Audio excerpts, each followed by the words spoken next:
Small M से। किससे करते हैं? स्मॉल एम से। मोलैरिटी को किससे करते थे? कैपिटल एम से।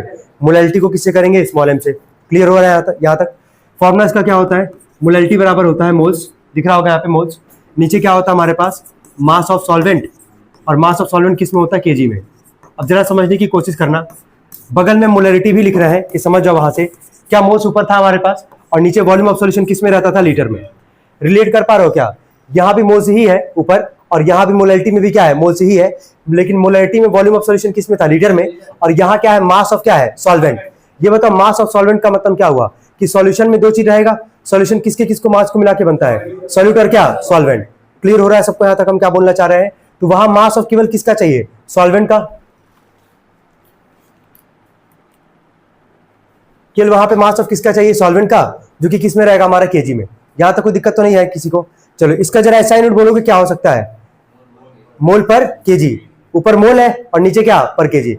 रिलेट करना जरा कैसे निकालते थे? सबसे पहले क्या निकालोगे? जो भी कंपाउंड होगा उसका क्या निकालोगे? Molar mass. उसके बाद क्या निकालेंगे? मोल्स। फॉर्मूला सबको पता है मोल्स का क्या होता है? मास अपॉन में क्या? Molar mass. थर्ड नंबर पे जो सवाल बोलेगा निकालने के लिए, जैसे सवाल में क्या बोलेगा तुमसे? मोलैरिटी के लिए मोलैरिटी बोलेगा निकालने के लिए, तो थर्ड पार्ट में वहां पे मोलैरिटी का फॉर्मूला लगा के वहां पे सॉल्व करोगे। क्लियर हो पा रहा है क्या बोलना चाह रहे हैं? लिख लिए थे? जो नहीं पढ़ा है पहले का लिखा है ये, जो भी लिखे थे हम यहाँ पे, ठीक है, लिखना है इसके नीचे पहला सवाल।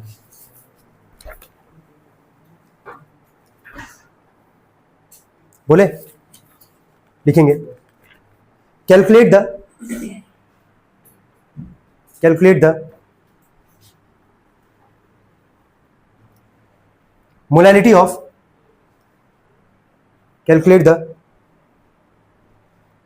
Molarity of 2.5 gram of ethanoic acid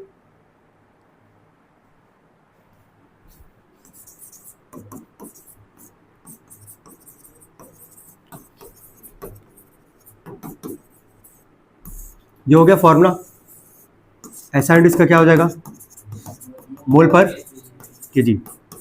ठीक है, क्वेश्चन अभी जो हम बोल रहे थे पहला सवाल है मोलैरिटी के बिहाफ पे। क्या बोले अभी? Calculate the molarity of 2.5 gram of क्या? Ethanoic acid. इथेनोइक एसिड का फॉर्मूला पता है? वेरी गुड, ठीक है, CH3COOH लिख लेंगे सभी लोग ब्रैकेट में। इन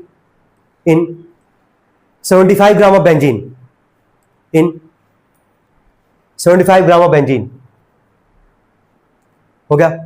यह जो 75 ग्राम बेंजीन है ये किसका काम करेगा? मास ऑफ क्या? सॉल्वेंट का। किसका काम करेगा? मास ऑफ सॉल्वेंट का। मास ऑफ सॉल्वेंट जो है किस में दिया गया है? पढ़ के देखो जरा, ग्राम में कि केजी में है? ग्राम में। केजी में लाने के लिए किससे डिवाइड करोगे? 1000 से। क्लियर हो पा रहा है सबको? चलिए नेक्स्ट क्वेश्चन लिखेंगे, एक और लिखें, दो क्वेश्चन लाइन से सॉल्व करेंगे। Calculate the molarity of 46 gram of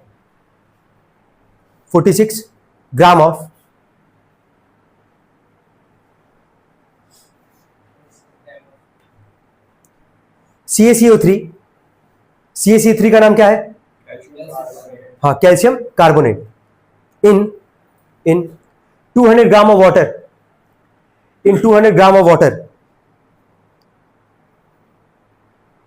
हो गया। सॉल्व करेंगे जल्दी। तो CH3COOH का बताओ मोलर मास कितना आया? 60 ग्राम क्या लिखोगे? पर मोल। ये लिखना होता है हर बार, है ना। इसके बाद क्या निकालने के लिए बोले हैं? मोल्स। फॉर्मूला मास कितना दिया सवाल में? 2.5। यहां देखो अपॉन में मोलर मास कितना है? 60। ऊपर कितने प्लस डेसिमल है? 1। ऊपर नीचे किससे मल्टी करोगे? 10 से। तो ऊपर कितना आ जाएगा हमारे पास? 25, और नीचे क्या आ जाएगा? 600। कट जाएगा वैसे ये 1 अपॉन क्या मोल्स आ गया हमारे पास। देखो पैटर्न को समझना, क्या यही काम मोलैरिटी में भी कर रहे थे कि नहीं कर रहे थे? वहां भी पहले क्या निकाले थे? Molar mass. सेकंड नंबर पे क्या निकाल रहे थे? मोल्स। और थर्ड नंबर पे क्या? मोलैरिटी लगा रहे थे। तो यहाँ थर्ड नंबर पे क्या निकालोगे? मोलैरिटी। पहले फॉर्मूला लिखते हैं हम लोग यहाँ पे, बोलो क्या लिखेंगे? मोल्स, और नीचे क्या होता है? मास ऑफ सॉल्वेंट इन क्या? केजी। अब हर बार जरूरी नहीं है कि तुमको मास ऑफ सॉल्वेंट डायरेक्टली लिख देगा, पहले बता रहे हैं, हर बार जरूरी नहीं है कि मास ऑफ सॉल्वेंट तुमको डायरेक्टली लिख देगा। यहाँ तो तुमसे साफ साफ बोल दिया कि मास ऑफ सॉल्वेंट कितना ग्राम दिया गया था? 75। कितना था? 75। अगर नहीं दिया होगा तो निकालना होगा। कैसे निकालोगे? सॉल्यूशन के मास में से अगर सॉल्यूट के मास को माइनस कर दोगे तो किसका मास निकल के आएगा? सॉल्वेंट का। सबको समझ में आ रहा है क्या बोलना चाह रहे हैं? जैसे कि सॉल्यूशन जो होता है दो चीज को मिला के बनता है। किसको किसको मिला के बनता है? सॉल्यूट प्लस क्या? सॉल्यूट प्लस क्या? सॉल्वेंट। तो अगर तुमको सॉल्वेंट का मास निकालना है तो सॉल्यूट का मास प्लस में होगा, इधर आके क्या कर दोगे माइनस, तो आ जाएगा वहां से हमारे पास सॉल्वेंट का मास। फिलहाल में आते हैं यहाँ पे फॉर्मूले पे आते हैं, मोल्स कितना है मोल्स हमारे पास 1/24।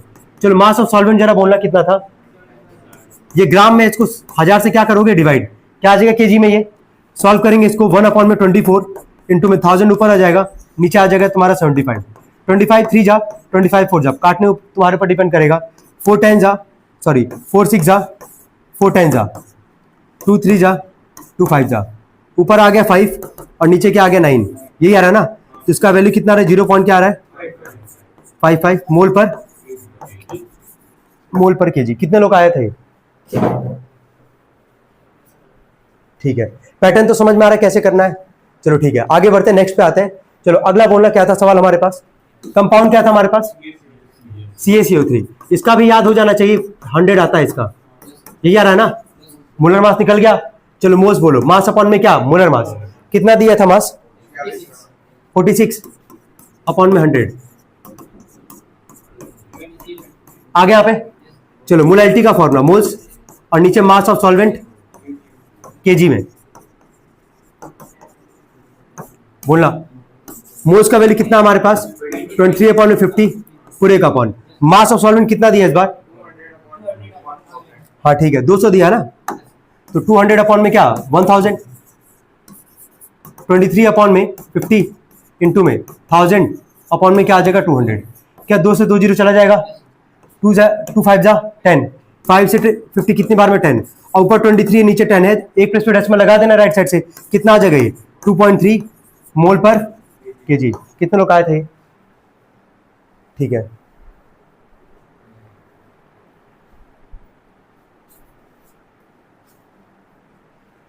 हो गया सबका। नेक्स्ट क्वेश्चन लिखेंगे सब लोग, question third, calculate the molality of 126 gram of ammonia, 126 gram of ammonia in 70 gram of benzene, in 70 gram of benzene. Next बोले calculate the molality of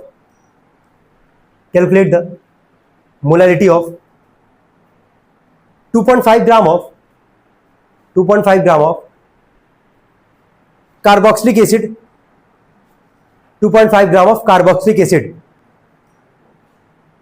acid, हाँ तुम दुबे, कार्बोक्सिलिक एसिड का बोलो फॉर्मूला,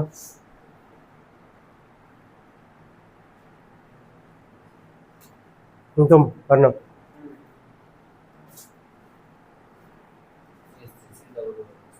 अच्छा तुम, is there anyone who is going to tell me the formula of carboxylic acid. Carboxylic acid का पहचान पूछ रहे हैं ना भाई, बस कार्बोक्सिलिक एसिड बोले और कुछ नहीं बोले हम। कार्बोक्सिलिक एसिड का पहचान क्या होता है पता है, COOH, जो तुम बोले वो इथेनोइक एसिड हो गया, समझ में आ रहा है क्या हो गया, इथेनोइक एसिड हो गया, हम केवल क्या बोले हैं कार्बोक्सिलिक एसिड। तो कार्बोक्सिलिक एसिड का फॉर्मूला क्या होता है COOH, क्या होता है COOH, लिखो ब्रैकेट में COOH in 90 gram of benzene, 90 in 90 gram of benzene. Question जो थर्ड वही बोला गया था, कंपाउंड कौन सा था तुम्हारे पास, NH3 था ना, ठीक है, तो अमोनिया का फॉर्मूला ही होता है NH3, मोलर मास इसका कितना आएगा 17 ग्राम पर मोल, मोल्स निकाले होगे, मास कितना दिया गया था 126 अपॉन में क्या 17, कटेगा तो है नहीं वैसे भी, ये छोड़ दो। मोलैलिटी के फॉर्मूले पे आओ, मोल्स और नीचे मास ऑफ सॉल्वेंट इन क्या केजी। चलो देख के बताओ यहाँ पे, मोलैलिटी बराबर मोल्स कितना है हमारे पास 126 अपॉन में क्या 17 अपॉन में mass of solvent in KG, कितना दिया था मास ऑफ सॉल्वेंट 70, तो इसको 1000 से क्या करोगे डिवाइड, तो 126 अपॉन में 17 इंटू में 1000 और नीचे क्या आ जाएगा तुम्हारा 70, क्या कट जाएगा तुम्हारा यहाँ से, ठीक है। और कुछ कट रहा है क्या यहाँ पे,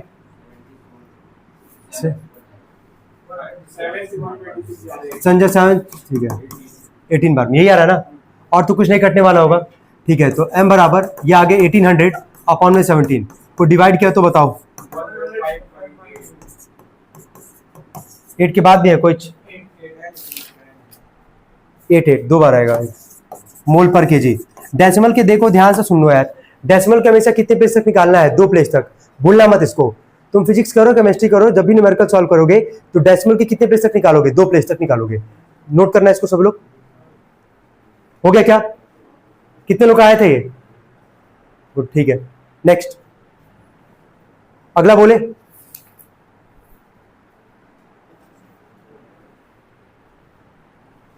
हो गया? चलो फोर्थ वाले पे आते हैं।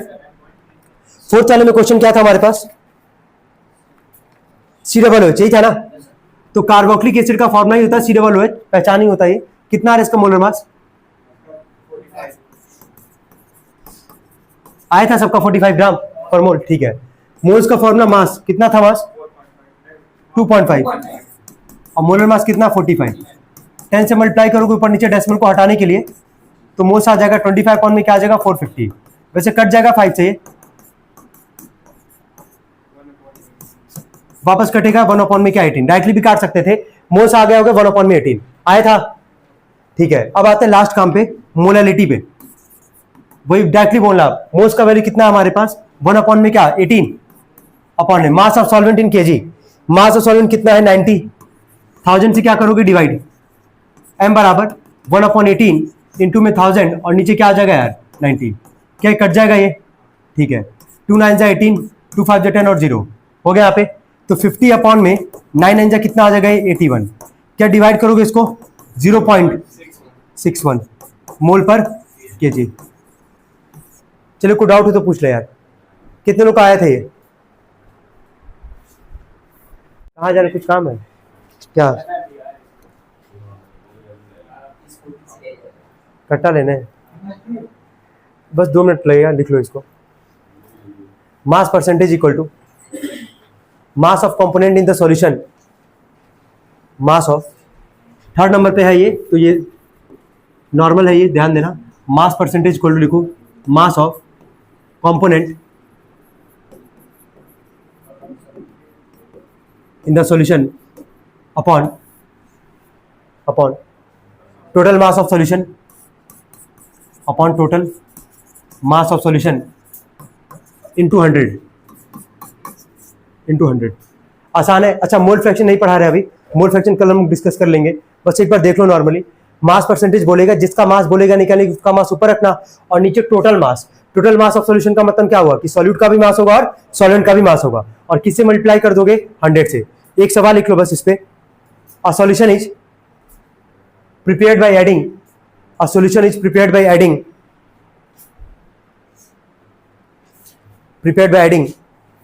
2 gram of substance in 18 gram of water. 2 gram of substance in 18 gram of water.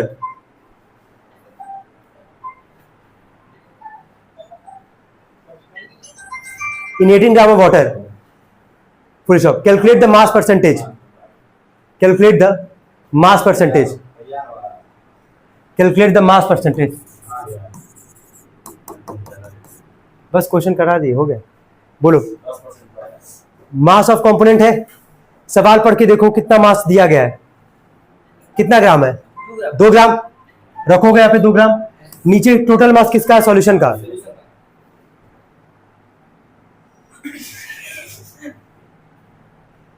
दो मिनट वेट करो भाई, नहीं लेट होगा, 2 से 3 मिनट लगेगा हार्डली भाई, समझ रहे हो? सुनो तो पहले, ऊपर किसका मास रखेंगे? कंपोनेंट का। तो ए का मास कितना दिया था? 2 ग्राम हो गया, उसको डिसॉल्व किसमें किया? 18 ग्राम ऑफ क्या? वाटर में। तो वाटर किसका काम करता है? सॉल्वेंट का। तो सॉल्वेंट और सॉल्वेंट का मास जोड़ोगे ना, तो 2 अपॉन में क्या लिखोगे? 20 इंटू में क्या? 100। कितना परसेंट आ गया? 10%। कोई डाउट हो तो बताओ। क्लियर सबको?